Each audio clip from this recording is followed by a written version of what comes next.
student, I'm your physics mentor Nitesh Kumar and you are watching Drona Academy e-learning series. In last lecture, I discussed the charge, property of charge, Coulomb's law and question based on Coulomb's law. Today I am going to start the next topic, which is electric field.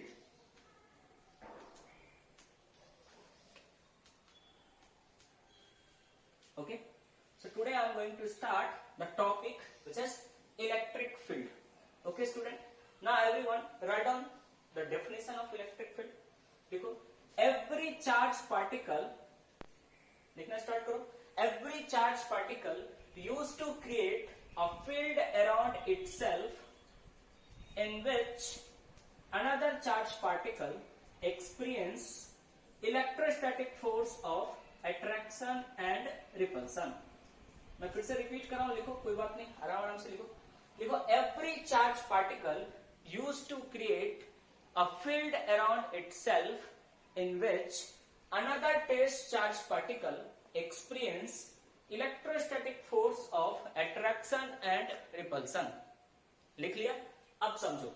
देखो, हमने क्या बोला कि this is a source charge. It's creating a field around itself on which if you are placing another charged particle, it will experience force. अब ये attractive होगा, repulsive होगा, ये डिपेंड करेगा कि चार्ज सेट ऑफ चार्ज कैसा है. जैसे यहाँ पे हमारे पास दो चार्जेस है, पॉजिटिव पॉजिटिव. हमने लिया ये टेस्ट चार्ज है बच्चे, test charge. Okay, if it is a test charge, देखो पॉजिटिव है तो it will experience repulsive force F.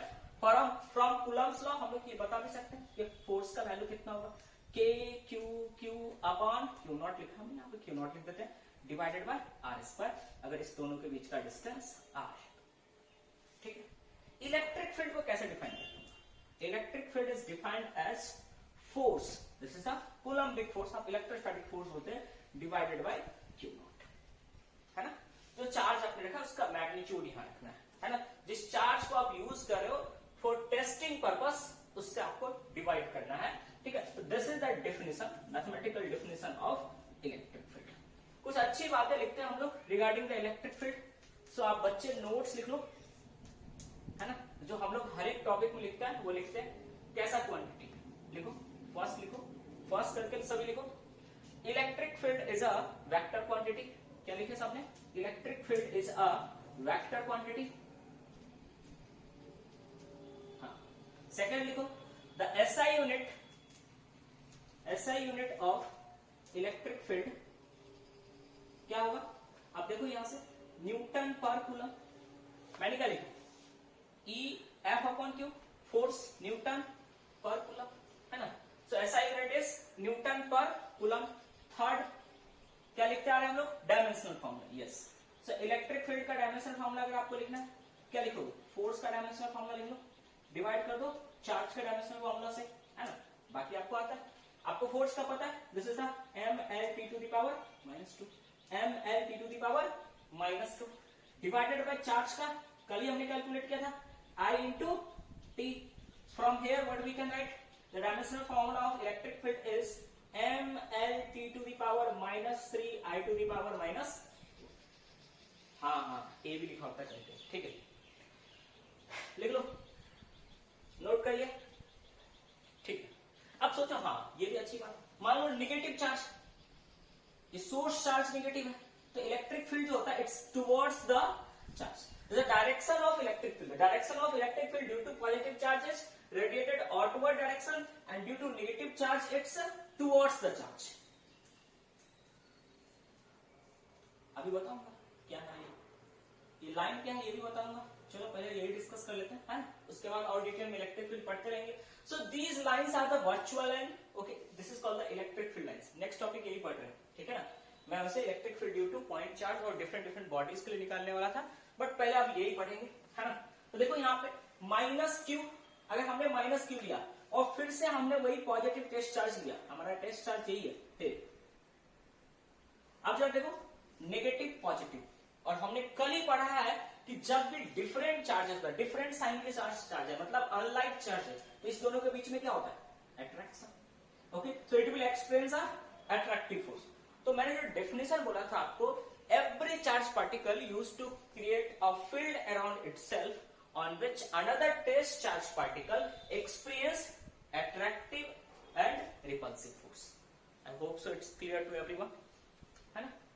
चलो अच्छा, अब देखो ये लाइन ड्रॉ कर रहा, बच्चे के बीच डाउट था ना, ये लाइन से क्या है? अभी लाइन के बारे में लाइन क्यों बता रहे हैं? Actually by using this line I am denoting here the intensity of electric field as well as direction. Okay, तो चलो इसको पढ़ ही लेते हैं.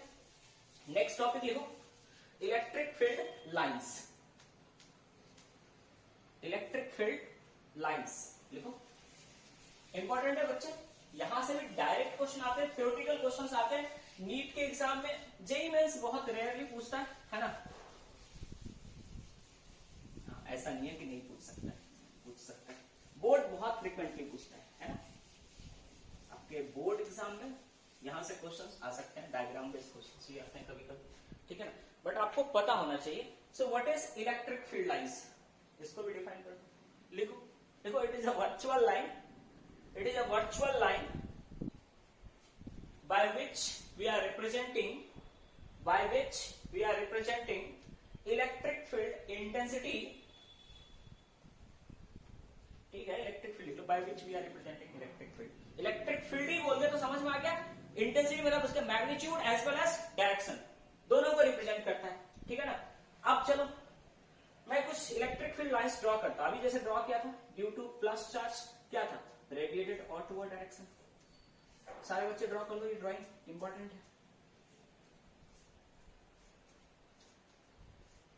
Okay, so due to the positive charge, अगर हमारा पॉइंट चार्ज, अभी हम लोग पॉइंट चार्ज के बारे में पढ़ रहे हैं.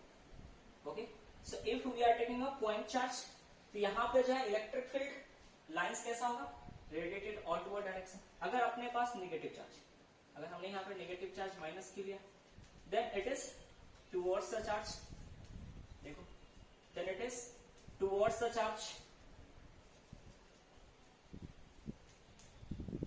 Okay, now if we are taking two charge, अगर हमने इस तरह से एक पॉजिटिव चार्ज लिया और यहां पे दूसरा एक नेगेटिव चार्ज लेते हैं, तो क्या होगा? देखो, पॉजिटिव से रेडिएट होगा और किधर जा रहा है? ये नेगेटिव की तरफ.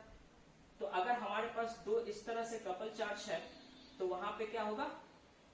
इलेक्ट्रिक फील्ड लाइंस इस तरह से बनेगा. हाँ, ड्रॉ कर दो भाई, क्या कर रहे हैं?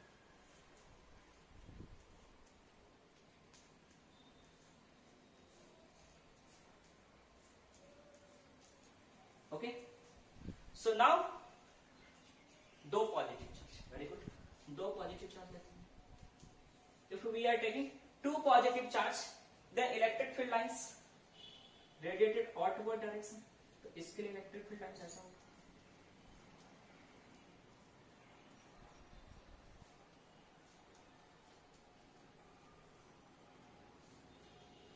इस तरह से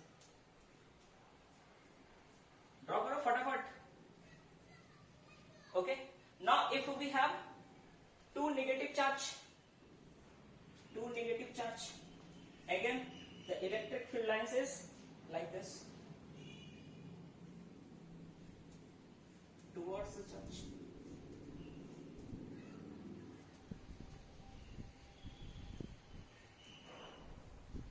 अब एक चीज तुम देख रहे हो कि कहीं पे भी ये इलेक्ट्रिक फील्ड लाइंस है, एक दूसरे को इंटरसेक्ट नहीं कर रहा है.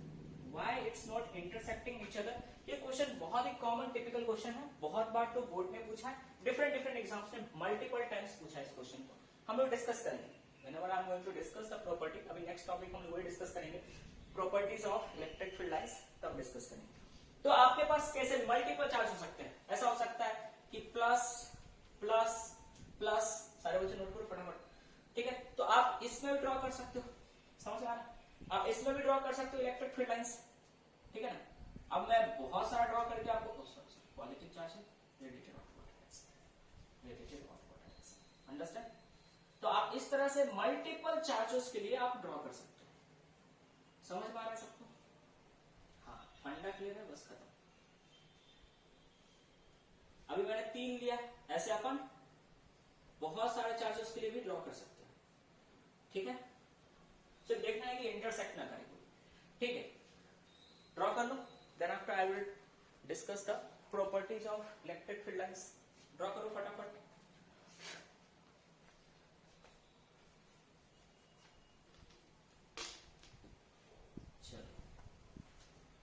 सी मिटा।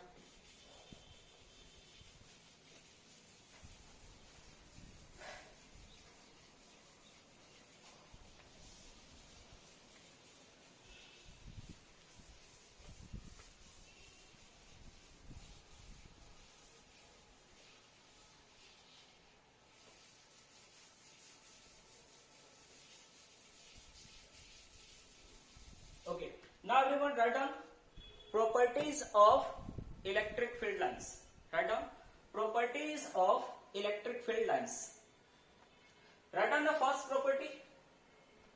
Everyone write down the first property. लिखो, कितना स्लो लिख रहे हो, जल्दी लिखो। लिखो इलेक्ट्रिक फील्ड लाइंस। हाँ लिखना शुरू करो ना, क्या डायग्राम नहीं ड्रॉ, चलो जल्दी ड्रॉ करो, दूसरे से लेकर ड्रॉ करो। अब क्या है, अब तो मैं तो मिटा दिया, फिर से बनाओ। ठीक है धीरे धीरे पढ़ाऊंगा, जल्दी जल्दी।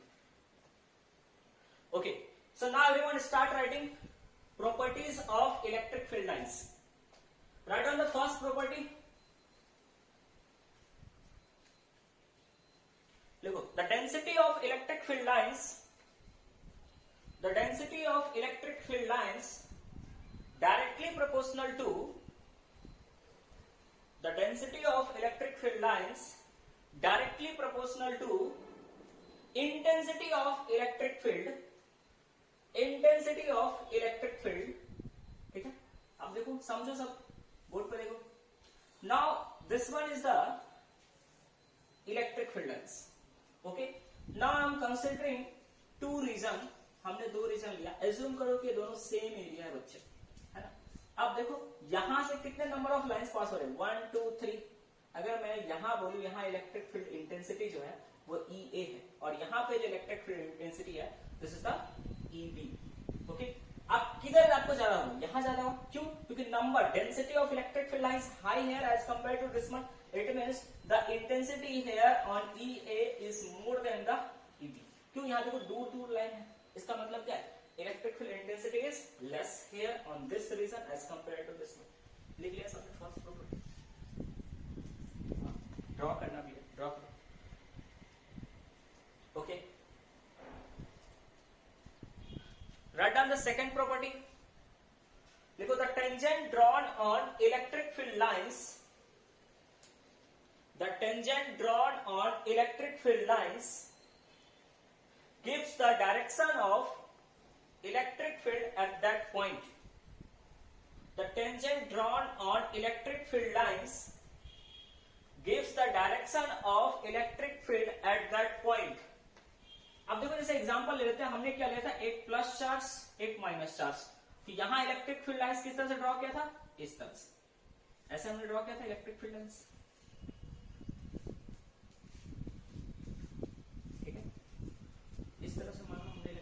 ड्रॉ किया था, ये नेगेटिव चार्ज है तो टुवर्ड्स द चार्ज इस तरफ ड्रॉ किया था। अंडरस्टैंड?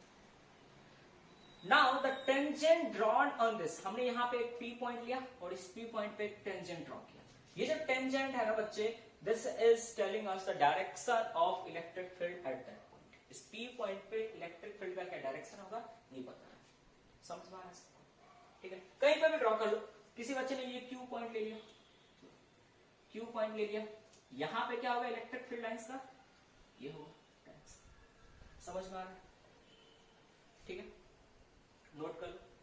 चाहे आपके पास जो डायग्राम बने वहीं पे 2-3 ड्रॉ करके आप दिखा दो कि यहां पे ये चीज बता रहा है। नेक्स्ट लिखो, थर्ड प्रॉपर्टी। अच्छा, वही जो मैं बोल रहा था, कॉमन टिपिकल क्वेश्चन बना रहा था, मैंने क्या बताया था कि लिखो, जो प्रॉपर्टी के अंदर ही लिखो। लिखो देखो, electric field lines never intersect each other. हाँ हाँ लिखो, electric field lines never intersect each other, है ना। कभी भी तुमने देखोगे इलेक्ट्रिक फील्ड लाइंस एक दूसरे को क्रॉस कर रहा है, क्यों? What's the reason? रीजन भी समझना। अब ये रीजन भी पूछा हुआ है बहुत सारे एग्जाम में, है ना। सीबीएसई बोर्ड एग्जाम में आराम से बहुत सारे क्वेश्चन पूछता है इस पे, ठीक है ना। मैं क्या बोल रहा हूँ, electric field lines never intersect each other. मैंने ऐसा मान लिया, वैसे मुझे पता है कि नहीं कट करता, फिर भी हमने अज्यूम किया ये एक लाइन था और ये दूसरा लाइन था, ये फर्स्ट लाइन था, ये सेकेंड लाइन था। अब हमने अज्यूम किया कि ये यहाँ पे पी पॉइंट पे कट करते, जो कि कट नहीं करते। अभी देखो, मैं अगर किसी बच्चे से पूछता हूं, है ना, बताओ तुम अभिषेक, यहां पे डायरेक्शन क्या है, तो मान लो अभिषेक ने ऐसे ड्रॉ कर दिया, अभिषेक ने इस तरह से ड्रॉ किया, बोला कि सर आपने बताया अभी टेंजेंट ड्रॉ करने से इलेक्ट्रिक फील्ड लाइंस का डायरेक्शन पता चलता है, इलेक्ट्रिक फील्ड का डायरेक्शन पता चलता है, तो हमने इसे ड्रॉ किया, ठीक है। तो उसने इस तरह से ड्रॉ कर लिया, है ना। अभी शुभम को बोला, शुभम ने इसे ड्रॉ किया, सही दोनों। इसका मतलब है सही अगर दोनों है तो ये गलत कॉन्सेप्ट है, ये नहीं कर सकते अपन, है ना। It means at a one point, because electric field is a vector quantity. अब इधर से भी आया, इधर से भी, देखो मैं आपको बता रहा हूं, जैसे ये डस्टर है हमारा, इस डस्टर पे आप इधर से भी एक फोर्स लगा रहे हो, वो इधर से भी फोर्स लगाते हो, रिजल्टेंट क्या होता है, ये ऊपर क्यों चले जाता है ना। एक्चुअली क्या होता है, हम लोग वेक्टर अलजेब्रा लगा करके इस दोनों को ऐड कर देते हैं। सिमिलरली इलेक्ट्रिक फील्ड मैंने क्या बताया आपको, इट्स अ वेक्टर क्वांटिटी। तो एक पॉइंट पे दो डायरेक्शन नहीं होगा, इसका रिजल्टेंट निकलेगा और उधर दो डायरेक्शन होगा, अंडरस्टैंड। इसीलिए आप जो है आपको कभी नहीं दिखेगा कि two electric field lines are intersecting each other, ठीक है ना। ये सबने लिख लिया, ठीक है, गुड। इस पर बेसिक क्वेश्चंस आएंगे तो आप बना पाओगे, है ना। And we are using electric field lines for visualising the electric field, है ना। ये एक वर्चुअल है बच्चे, ऐसा नहीं है कि कोई प्लस क्यू चार्ज होगा तो आपको इस तरह से लाइंस दिखेंगे, ऐसा कुछ नहीं है ना।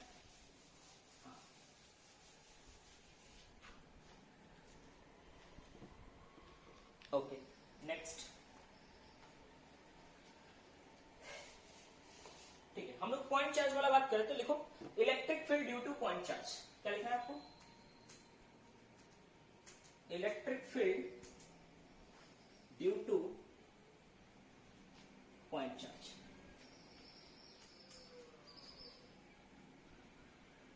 है ना। लिखो electric field due to point charge. अब देखो जैसे कि आपने यहां पे प्लस क्यू चार्ज लिया, है ना, कैपिटल ले लेते, ठीक है, प्लस क्यू चार्ज लिया। अब आपको इस पॉइंट पे चाहिए, आपको पी पॉइंट पे इलेक्ट्रिक फील्ड चाहिए ड्यू टू दिस। आपने यहां पे एक आर वेक्टर ले लिया, है ना, पी पॉइंट, यहां से जहां पे चार्ज प्लेस्ड है वहां से एक पोजीशन वेक्टर ले लिया हमने पी, ठीक है ना। अब यहां पे जो इलेक्ट्रिक फील्ड होगा इसके लिए हमने क्या किया, एक टेस्ट चार्ज लाया प्लस क्यू, है ना। This is a positive charge, this one is a positive charge, so it will experience force in this direction, है ना. And this force will be K Q upon R square and R cap. R cap is the direction of this position vector. Okay. हमने अभी electric field का definition पढ़ा था, E equal to F upon Q naught, है ना. रख दो, F आपके पास आ चुका है, K Q upon R square divided by Q not, और यहाँ पे R कैप था, Q नॉट ने Q नॉट को खाया, हमारे पास बच क्या गया, K Q upon R square R cap, ठीक है। तो इसका अगर वेक्टर फॉर्म इलेक्ट्रिक फील्ड का हम लोग लिखे due to the point charge, what we can write, K Q upon R square R cap. आप बेहतर है ऐसे लिख लो, ठीक है, दिस इज द मैग्नीट्यूड, ठीक है, vector form of electric field, ठीक है, this is due to a point charge. अब हम लोग क्या करने वाले हैं, electric field due to different types of bodies, uniformly charge bodies के लिए निकालेंगे, जैसे रॉड के लिए, रिंग के लिए, डिस्क के लिए, सब के लिए निकालेंगे, है ना, स्फीयर के लिए निकालने वाले। तो पहले इन सब चीजों से, जैसे हमने जब मैं आपको सेंटर ऑफ मास पढ़ाया था क्लास 11th में, तो आपको क्या पढ़ाया, मास डिस्ट्रीब्यूशन, है कि आपको क्या पढ़ाया था सेंटर ऑफ मास पढ़ाने से पहले, मास डिस्ट्रीब्यूशन। हमने three different types of mass distribution देखा था। तो इस तरह से हम लोग यहां पर देखेंगे बच्चे चार्ज डिस्ट्रीब्यूशन। देखो रिकैप करा देता हूं फटाफट, चार्ज डिस्ट्रीब्यूशन, ठीक है। अब तीन तरह से चार्ज डिस्ट्रीब्यूशन, फिर से same linear,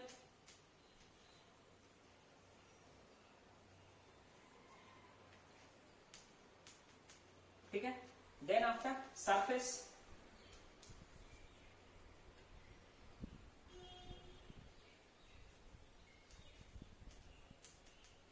and volume charge distribution,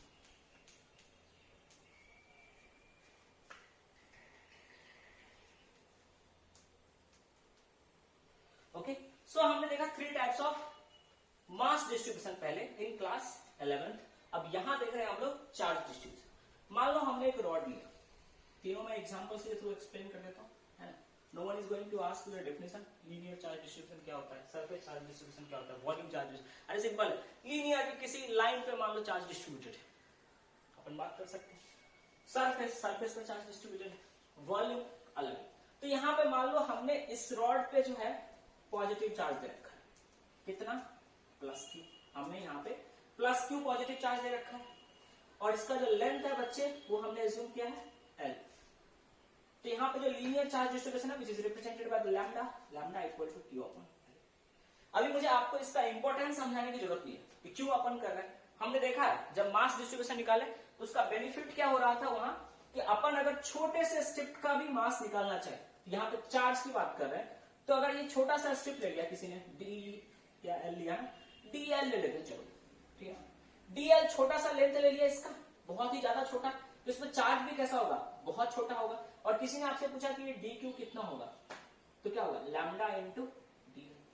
समझ में आ रहा आपको। सिमिलरली सरफेस चार्ज डिस्ट्रीब्यूशन, हमने इस तरह से एक सरफेस एरिया लिया है ना, इस सरफेस एरिया पे जो है प्लस चार्ज डिस्ट्रीब्यूटेड है, मान लिया यूनिफॉर्मली डिस्ट्रीब्यूटेड है ना, इस पे यूनिफॉर्मली डिस्ट्रीब्यूटेड, और आपने कितना चार्ज दिया, +q चार्ज। सरफेस एरिया कितना है, s, ठीक है। अगर मैं पूछूं, this is denoted by sigma equal to q upon s। अब फिर से अगर आपने छोटा सा एरिया सेलेक्ट कर लिया, किसी बच्चे ने एक छोटा सा एरिया सेलेक्ट किया, छोटे से एरिया मतलब ds एरिया लिया, इस छोटे से एरिया पे चार्ज भी क्या होगा बच्चे, dq, and dq will be sigma into ds। अब इसमें से आप कोई सा भी थोड़ा सा लेमिना कट कर लिया डिफरेंट एरियाज का, आप उस पर कितना चार्ज है वो निकाल पाओगे, है ना। एडवांटेज पता चलेगा बच्चे अभी, है ना। जब हम लोग डिस्क, ये जब हम लोग रॉड के बारे में, electric field due to rod, uniformly charge rod, है ना, वहां इसका यूज करेंगे, चाहे आप रिंग के लिए यूज करोगे। ये कहां यूज करने वाले हैं, जब हम लोग कैलकुलेट करेंगे electric field due to disc, ठीक है ना। अब वॉल्यूम चार्ज डिस्ट्रीब्यूशन, जैसे कि मैंने एक सॉलिड स्फीयर लिया, नॉन कंडक्टिंग सॉलिड स्फीयर। अच्छा, नॉन कंडक्टिंग सॉलिड स्फीयर पे चार्ज क्यों दे रहे हैं, ये टेक्निकल बातें हैं, आपको आगे मैं समझाऊंगा, है ना, कि ये अभी मैंने बोला कि नॉन कंडक्टिंग सॉलिड स्फीयर है तो यूनिफॉर्मली चार्ज, जिसका वॉल्यूम बच्चे भी है, और इस पे चार्ज हमने फिर से +q दिया, ओके। अब मान लो इसमें से आपने छोटा वॉल्यूम इस तरह से सेलेक्ट कर लिया, विच इज द d, तो इसमें चार्ज भी छोटा होगा, dq, विच dq, अच्छा यहाँ पे रो होता है, रो चार्ज डेंसिटी भी आप बोल सकते हो, यहाँ पे volume charge distribution which is denoted by the rho, and here rho is q upon v, और dq लिख सकते हो रो इंटू v। सबका एप्लीकेशन देखेंगे फटाफट, ठीक है, नोट कर लो।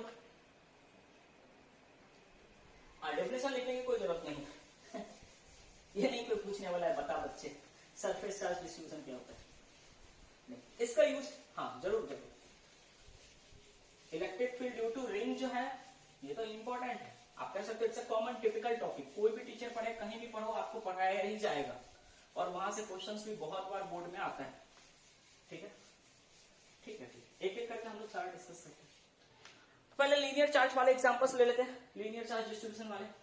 तो लिखो इलेक्ट्रिक फील्ड ड्यू टू, देखो electric field due to uniformly charge rod, देखो सब, electric field due to uniformly charge rod, ठीक है। तो हमने एक चार्ज रॉड लेना, अब देखो जानबूझ करके मैं ना एक सर्टेन लेंथ का रॉड ले रहा हूं, ठीक है ना। हमने लिया है एक यहां से L लेंथ का रॉड, और इस पे हमने चार्ज दिया है +q, ठीक है ना। अब इसके चलते किसी भी एक कोई पॉइंट लेता हूं, मैं जानबूझ करके एक रैंडम ले रहा हूं, क्योंकि अगर आपको ये फॉर्मूला पता चल गया, जनरल फॉर्मूला पता चल गया, तो आप जो है इनफाइनाइट रॉड के लिए, सेमी इनफाइनाइट मतलब ये एंड फिक्स आपको पता है और वो फिर इन्फिनिटी तक जा रहा है, ये सब डिफरेंट केसेस के लिए आप क्वेश्चन सॉल्व कर पाओगे। इसलिए हम लोग ले रहे हैं d डिस्टेंस फार, एक पॉइंट P लिया है बच्चे हमने, और इस P पॉइंट पे आपको इलेक्ट्रिक फील्ड निकालना, ठीक है।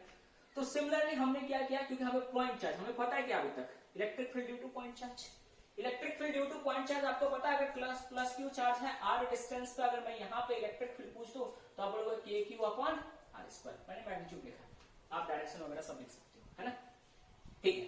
तो this is the point charge, point charge के छोटा चार्ज लिया हमने dq, क्यों, क्योंकि हमने यहां से यहां से y डिस्टेंस एवं एक dy का स्ट्रिप लिया। अब इस छोटे से स्ट्रिप पर चार्ज भी क्या होगा, dq which is the lambda into dy हो जाएगा। इंपॉर्टेंट समझ में आ रहा है ना। अच्छा यहाँ के लिए लैम्डा क्या होगा बच्चे, q अपॉन l। तो यहां से मैं अगर dq पूछूं तो क्या होगा, it's a q upon l into dy। ठीक है, अब इसके चलते यहां पे अगर मैं पूछूं, यहां पे इलेक्ट्रिक फील्ड क्या होगा, छोटा सा चार्ज है उसके चलते इलेक्ट्रिक फील्ड भी क्या होगा, छोटा होगा, which is denoted by the dy and dy is what, k dq upon, अच्छा ये इसको मैं अभी आगे लिखता हूं। वैसे आपको r का वैल्यू पता है, it's root under d square, from Pythagoras we can write y square. Okay, so r square लिखना है, अगर r स्क्वायर वैल्यू रख देता हूं, k dq upon d square plus y square. Actually हमेशा मैं ये x लेता था, आज d लिया हूं इसलिए वहां पे x लिखते रहे। ठीक है, ओके। अब देखो जरा, अगर मैंने इसको जनरलाइज कर रहे हैं थीटा के फॉर्म में, क्यों, क्योंकि अगर मुझे यहां से, अगर मैं ऐसा एज्यूम कर रहा हूं दिस इज द थीटा 1 और ये जो एंगल है बच्चे, ये अगर हमने थीटा 2 ले लिया, तो बाद में अगर इनफाइनाइट लेना हो, कुछ भी लेना हो, तो हम लोग क्या कर पाएंगे, उस थीटा पे लिमिट्स पुट कर पाएंगे, है ना। थीटा को लिख सकते जैसे इनफाइनाइट के लिए बहुत बड़ा हो जाएगा, ये भी थीटा मैक्सिमम कितना हो सकता है 90 तक का सकता है। इनफाइनाइट मतलब बहुत दूर, देखो जैसे जैसे ये डिस्टेंस बढ़ेगा वैसे सबसे क्या होगा, थीटा इंक्रीज होगा। तो इसीलिए हम लोग थीटा के फॉर्म में इलेक्ट्रिक फील्ड निकाल लेते हैं। समझ में आ रहा है क्यों निकाल रहे हैं थीटा के फॉर्म में, ये भी समझ में आना बहुत जरूरी है। तो अभी हम लोग क्या कर रहे हैं, थीटा के फॉर्म में निकाल ले रहे हैं। ठीक है ना, ठीक है। तो ये अगर हमने थीटा लिया है तो ये भी थीटा होगा। इधर की ओर क्या कंपोनेंट हो जाएगा, अगर मैं डी एक्स कंपोनेंट लिखूं तो ये हो जाएगा आपका डी कॉस थीटा। अगर ये वर्टिकल कंपोनेंट लिख रहा हूं which is the d y, इसको हम लोग क्या लिख सकते हैं, डी साइन थीटा। देखो सब ठीक है। अच्छा, तो डी कॉस थीटा, पहले मैं क्या कर रहा हूं, हॉरिजॉन्टल कंपोनेंट लिख रहा हूं, फिर similarly we can write a vertical component also. तो हॉरिजॉन्टल कंपोनेंट आप लिख रहे हो तो क्या है, डी कॉस थीटा। डी का वैल्यू आपको पता है, k d q upon d square plus Y square cos theta. बताओ कॉस थीटा का वैल्यू बताओ, यहाँ पे ये जो ट्राइंगल है इसमें कॉस थीटा का वैल्यू अगर मैं पूछूं तो क्या हो जाएगा, D upon root under D square plus Y square, है कि नहीं। क्या हो जाएगा, D upon root under D square plus Y square. ठीक है, तो रख देते अपन D upon root under D square plus Y square, और अच्छे से डेकोरेट करोगे तो क्या हो जाएगा, okay just one second. Cos theta का वैल्यू रखने की जरूरत है, कॉस थीटा के फॉर्म में हम लोग इसी को थीटा के फॉर्म में चेंज कर लेते हैं ना, क्योंकि हम लोग को क्या चाहिए, हम लोग चाह रहे हैं कि थीटा के फॉर्म में रिजल्ट आ जाए। अच्छी बात है, रट्टा मारने की जरूरत है। देखो आप थीटा के फॉर्म में आपको चाहिए तब भी आपको समझ में आ जाएगा। हम लोग यहाँ टेन थीटा पहले लिख लेते, देखो टेन थीटा। टेन थीटा इस छोटे वाले ट्राइंगल में आप क्या लिखोगे, y upon d। Okay, so from here you can write y equal to d tan theta, y equal to d tan theta. So from here if you are writing dy by d theta, this is d sec square theta, है ना, इसको इधर लिख देते हैं d theta. ठीक है ना। अब देखो हमारे पास ये सर y के फॉर्म्स में था ही, आपने वैल्यू नहीं रखा डी क्यू का, इसलिए नहीं आया। k इंटू लैम्डा, अभी मैं लैम्डा के फॉर्म में लिखता हूं, k into lambda into d y की जगह पर वहां से लिख दो which is the d sec square theta d theta divided by, अब जो यहाँ y है ना उसको भी d टेन थीटा से रिप्लेस कर दो, तो क्या हो जाएगा, अगर d स्क्वायर कॉमन ले लोगे तो 1 प्लस टेन स्क्वायर थीटा हो जाएगा। 1 प्लस टेन स्क्वायर क्या होता है, सेक स्क्वायर थीटा। तो हमारे पास क्या आ गया, k lambda into d sec square theta divided by d square sec square theta. ठीक है, और यहां पे डी थीटा है। अब देखो क्या क्या कट जाएगा बच्चे, अभी हमने कंपोनेंट है इसी का डी को ही सॉल्व कर रहे हैं, sec square theta cancel out, d is cancel out with this square, so what you will get, k lambda d theta divided by आ रहा है आप लोग को।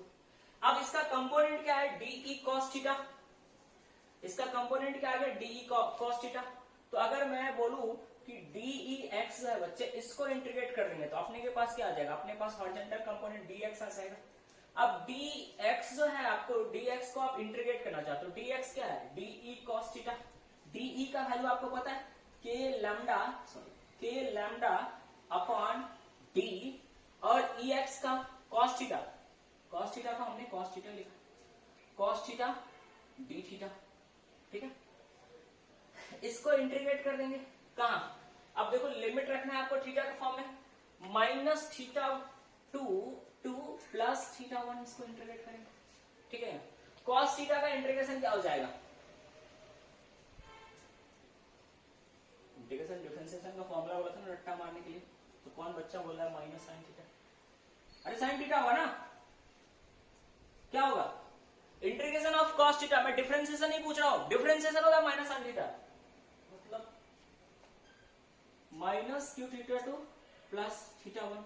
अब यहां पर अपन क्या लिख सकते हैं, के lambda upon D sine theta 1 minus sine theta 2, minus, और ये माइनस यहां पे भी एक है, माइनस माइनस निकल जाएगा, वो minus sine theta into sine minus theta, minus sine theta, और एक माइनस इसका आएगा लिमिट्स वाला, माइनस माइनस क्या प्लस हो गया, तो अपने पास ex आ गया बच्चे, ex आ गया। Similarly we can find the ey also, ठीक है ना। अब देखो इजी है ey निकालना, नोट कर लो यहां तक।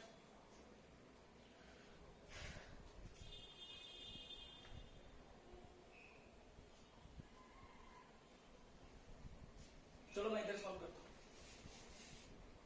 इधर कर लेते हैं, लिखते रहो तुम लोग, पहले समझ लो, उसके बाद मैं टाइम दूंगा लिखने के लिए। लिखो, देखो इधर ey is what, integration of dey। अब dey क्या था हमारे पास, de साइन थीटा, इसी का तो इंटीग्रेशन, फिर से इंटीग्रेशन कहां से कहां करोगे, minus theta 2 to plus theta 1, है कि नहीं। अब देखो de साइन थीटा, de का वैल्यू आपको पता है क्या, के लैम्डा अपॉन डी, क्या है, के लैम्डा अपॉन डी का वैल्यू है, देखो के लैम्डा अपॉन डी थीटा, तो ठीक है, साइन को यहां पर रहने देते हैं और यहां लगा देते हैं d theta, these are the constant, मैंने इसको बाहर छोड़ दिया, लिमिट है minus theta 2 to plus theta 1, है ना। अब देखो के लैम्डा अपॉन डी, यहां तक तो ऐसे लिख सकते हैं, साइन थीटा का क्या हो जाएगा, माइनस लिमिट रखोगे प्लस थीटा 1 माइनस थीटा 2, है कि नहीं। अब देखो माइनस हटाना, लिमिट चेंज कर दो, तो आप क्या लिख सकते हो, डायरेक्ट में लिख लो के लैम्डा अपॉन डी, इधर क्या आ जाएगा बताओ, cos theta 2 minus cos theta 1, ठीक है। तो ये आपके पास क्या आ गया, ey, ये क्या आ गया आपके पास, ey कंपोनेंट, ठीक है। दोनों फॉर्मूला याद रखना। अब देखो जरा इस पे ही हम लोग कमेंट करेंगे, नोट कर लो, कोई बात नहीं, आराम से नोट करो, 2 मिनट का टाइम है, नोट करो। सबको समझ में आ गया, कौन सा, ये क्यों किया, हम लोग को क्या करना था, ये क्यों किया इसका रीजन बता रहा हूं, कैसे हुआ ये बताओ, या क्यों किया, क्यों, अच्छा क्यों किया ये देखो समझो, क्योंकि देखो हमारे पास क्या आया था, de equal to k d q divided by d square plus Y square, और हम लोग क्या, मैंने आपको क्या बोला कि मैं यहां लिमिट जो लाना चाह रहा हूं, तो पहले वाले में करने रहा था, फिर उसको जब स्किप किया छोड़ा, क्यों, क्योंकि हम लोग को जो लाना है, हम लोग को यहाँ जो लिमिट्स है वो थीटा के फॉर्म में पुट करना है, थीटा 1 थीटा 2 के फॉर्म में, है ना। क्यों, क्योंकि फर्दर जब हम लोग इनफाइनाइट के लिए इसको यूज करेंगे तो थीटा 1 थीटा 2 का वैल्यू 90 डिग्री रखने वाले, ठीक है, ये सोच करके हमें चाहिए था। अब इसलिए हम लोग क्या कर रहे हैं, यहाँ जो y है उसको थीटा के फॉर्म में dy बाई डी थीटा, मतलब जो dy है उसको d थीटा के फॉर्म में चेंज करना चाहते हैं, समझना। dy जो है हमारे पास, यहाँ पे तो dy आएगा ना भाई, अब अगर आप इसको वैल्यू रखोगे तो क्या आ जाएगा, k lambda dy divided by d square plus Y square. अब देखो यहाँ dy है, तो इस dy को हमें क्या करना है, d थीटा में चेंज करना है, इसलिए हमने क्या किया, y equal to d tan theta रखा, समझ में आ रहा है, ठीक है, फिर से इसको डिफरेंशिएट करो with respect to theta, what we get D sec square theta D theta. आ गया समझ में? तो अब अपन क्या कर सकते हैं, इस dy को d sec square theta D theta से रिप्लेस कर सकते हैं। देखो हमने किया यहाँ k lambda as it is, dy को क्या लिखा d sec square theta D theta divided by d square common ले लिया, और यहां देखो y स्क्वायर था, अभी y इक्वल टू आपने लिख लिया डी टेन थीटा, तो हमने क्या किया वैल्यू रख दिया उसका, है ना, डी स्क्वायर कॉमन लिया, फिर ये चीजें हुआ 1 प्लस टेन स्क्वायर थीटा, आप सब एक्सपर्ट हो, आप बोल सकते हो इसका सेक स्क्वायर ऊपर नीचे एक दूसरे को खा गया, डी जो है डी को कैंसिल आउट किया, हमारे पास समझ में आ रहा है आप लोग को, है कि नहीं? उसके बाद जब आपके पास DE आ गया है बच्चे, तो हमने क्या देखा, this angle be taken at theta, so ये भी क्या हो जाएगा थीटा, इसका एक कंपोनेंट इधर क्या होगा DE cos थीटा, इधर का कंपोनेंट क्या हो जाएगा DE sin थीटा। तो पहले हमने किसको सॉल्व कर लिया है, हॉरिजॉन्टल कंपोनेंट को, EX चाहिए, DEX को आप इंटीग्रेट कर दो, कहां से कहां, माइनस थीटा 2 से प्लस थीटा। यहां पर सिमिलरली आप इस तरह से चीजें करके हम लोग को हॉरिजॉन्टल एंड वर्टिकल कंपोनेंट आ गया, ठीक है। अब समझते हैं, ये जनरल फॉर्मूला हो गया, है ना, क्या? अच्छा क्वेश्चन में सर अगर थीटा नहीं दिया रहो, कोई बात नहीं बच्चे, अगर थीटा नहीं दिया, देखो आप थीटा नहीं दिया तो आपको ट्रिगोनोमेट्री आता है ना, आप थीटा निकाल सकते हो। अगर मान लो ये L लेंथ दे रखा है, ठीक है ना, आपको यहां से मिड से या किसी भी यहां से, तो ये तो दिया होगा ना, इसको दो पार्ट्स दिया होगा कि मान लो अभी मैं मिड से ले रहा हूं, तो ये क्या हो गया L/2 हो गया, और ये भी क्या हो गया L/2 हो गया, समझ में आ रहा है?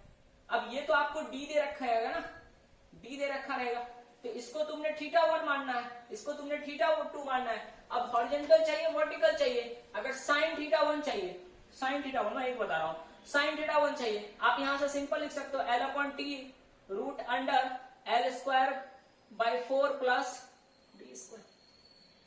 कैसी बात कर रहे हो यार, इतना ट्रिगोनोमेट्री आपको आता है कि नहीं? आराम से आप थीटा का फॉर्म में निकाल सकते हो, है ना, ठीक है। अब लिखो electric field due to uniformly charge infinite wire, electric field due to uniformly charge infinite wire, हमने वायर लिया जो कि इनफाइनाइट लेंथ का, अच्छी बात। अगर इस पर मैं बोलूं कि लीनियर चार्ज डेंसिटी लैम्डा दिया हुआ, ठीक है, लीनियर चार्ज डिस्ट्रीब्यूशन यहाँ पे लैम्डा दे रखा है, डेंसिटी नहीं, लीनियर चार्ज डिस्ट्रीब्यूशन यहाँ पे लैम्डा दे रखा है, और यहां से अपने को मांगता है डी डिस्टेंस, इस पॉइंट P पे अगर आपको मैं बोलूं कि इलेक्ट्रिक फील्ड फाइंड करके दिखाओ, आप निकाल सकते हो, ठीक है। अब हमारे पास फॉर्मूला है, एक चीज देखो, कुछ बच्चे को सर यहाँ पे आपने जो फॉर्मूला दिया वो एक इधर की ओर दिया था, जिसको आपने EX नेम दिया था, आपने दूसरा जो है इधर की ओर दिया, ये हुआ। अब ये इधर है या इधर है, ये कैसे डिनोट करेंगे? ऑब्वियस भाई, जिधर जो है से ज्यादा लेंथ रहेगा उससे क्या होगा, उसका इधर की ओर ज्यादा आएगा। मान लो हमने नीचे की ओर लेंथ ज्यादा लिया था, ऊपर की ओर कम ले लिया, तो इनफाइनाइट सेम, ठीक है ना, तो आप निकालोगे। अभी लास्ट वाले में जो डायग्राम है मैंने वो जनरल केस लिया था, वहां पे मैंने डायरेक्शन पे कमेंट किया ही नहीं था, देखो मैंने सिर्फ मैग्नीट्यूड लिखा है, समझ में आ रहा ना। अब देखो अगर लेंथ, अब यही प्रॉब्लम होता है, कभी कभी ऐसे हुआ था, तो बच्चे क्या करते हैं, याद कर लेते हैं, EX का फॉर्मूला याद कर लेते हैं। मैंने आपको बोला समझना है क्लास में, याद नहीं करना, रट्टा नहीं मारना, जस्ट, है ना, आपने बिना सोचे समझे रट्टा मार लिया, अब उसने दे दिया इस तरह से, वहां पे लाइन कैसा था, वर्टिकल था, अभी लाइन दे दिया उसने हॉरिजॉन्टल, तो भाई साहब यहाँ पे जो है EX EY चेंज हो जाएगा, यहाँ EY हो जाएगा, देखो। तो ये चीजें जो है सो आप लोग दिमाग लगा करके एकदम होश में करना है, ऐसा नहीं कि रट्टा मार लिया, अब EX EY का फॉर्मूला लगाना है, किसी भी तरीके से रखा है, अरे मैंने किसी भी तरीके से, मैंने ऐसे रखा था वर्टिकल, अब आपको क्वेश्चन में कैसे रख के दिया वैसे समझना है, समझ में आ रहा है? अच्छा, EX का फॉर्मूला था, अभी देखो अगर हम लोग ने इस तरह से लिया था तो हमारे पास EX का फॉर्मूला था, क्या था, K lambda upon D sin θ1 plus sin θ2, अच्छी बात है। और EY का फॉर्मूला हमने अगर इस तरह से लिया, उस तरह से भी हो सकता है, डिपेंड करता है, लेकिन ये है तो इसके फॉर्म में हम लोग लेते हैं K lambda upon D cos θ1 cos θ2 minus cos θ1, ठीक।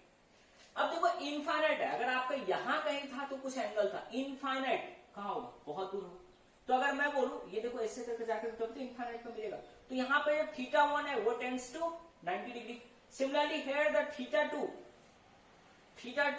that will also tends to 90 degree value रख दो। अगर आपने यहाँ पे थीटा 1 का वैल्यू 90 रखा और यहाँ पे देखो 90 रखा तो ये किसका पूरे का वैल्यू कितना आ जाएगा 1, इसका वैल्यू आ जाएगा 1, 1 plus 1 2, so what you can right 2k lambda upon D.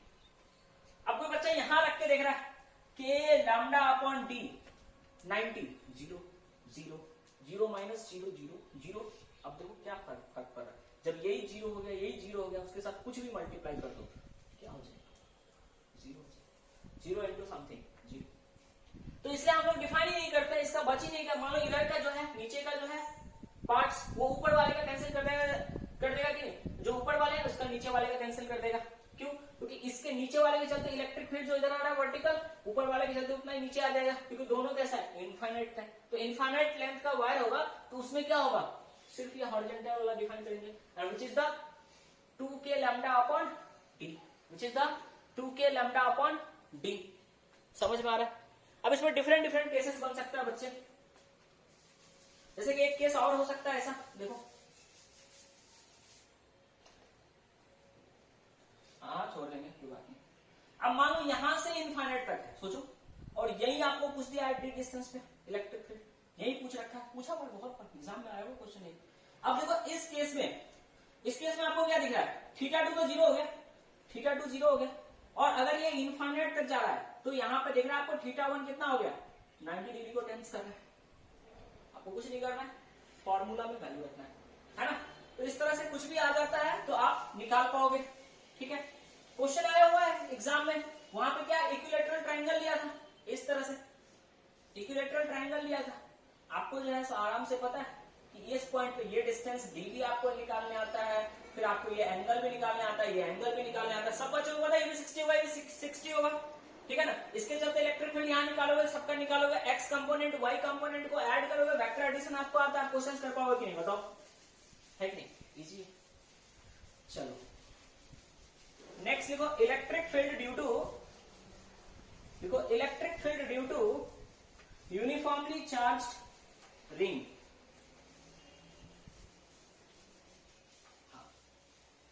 देखो electric field due to uniformly charge ring.